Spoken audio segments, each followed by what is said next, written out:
So today's therapy session will be a little bit different. I was requested to do a specific topic.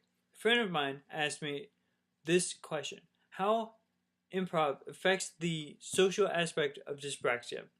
Great question.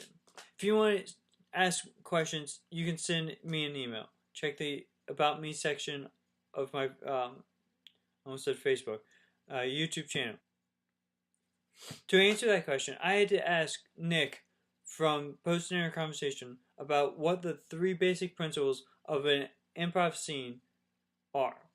Here's what he said. The three basic principles are having an invitation that makes it easy for the other person to respond, a baseline of an agreement about the reality you're creating, and the pattern that evolves into a game that you can play by heightening the fun or the unusual thing about your interaction. Pretty much, if you do all three of those things every time, you have a good scene. Not necessarily a fun scene, but a scene that the audience wants to watch. I'm going to quickly break down those principles to answer the question. Alright, first basic principle in an inviting initiation, being able to start a scene. I have a hard time doing that on stage.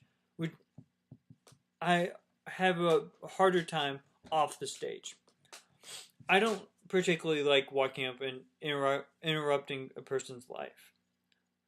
However, by doing improv, I've gotten more comfortable doing that.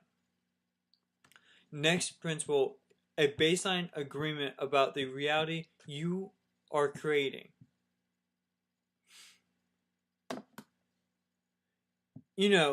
Finding the right thing to talk about, which is difficult on stage and off. I have a hard time keeping a conversation going. So socially, finding a good way to find a baseline thing to talk about is kind of hard. Again, improv has helped me find a simple way to do that, and it's gotten me more comfortable talking with different crowds of people. The last principle, the pattern that evolves into a game that you can play by heightening the fun or the unusual thing about your interaction. This one too is kind of difficult. I've said that a lot in this video. Everything's a little bit difficult. Basically, what I understand this principle being is finding a way to elaborate on the story and keep it a very sensical, straight line scene. I find that people will still talk to you if you say things weirdly. However, you won't be their first choice of conversation. People look at you funny if you do bits. However, if that's who you are, and that's basically who I am, then that's great. Improv has helped me figure things out off stage.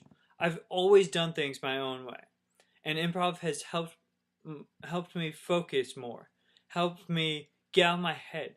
So socially, improv has helped me just with confidence. On here, I do a lot more things without a script. Improv's really helped me stay focused on life.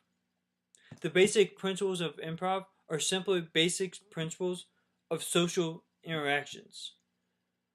I know my friend asked how improv has affected my dyspraxia, and long answer is short. By doing improv, I've been more confident. And that's all I have to say. So until next time, please like, share, subscribe, and have a nice day. Thanks, I'm Nate.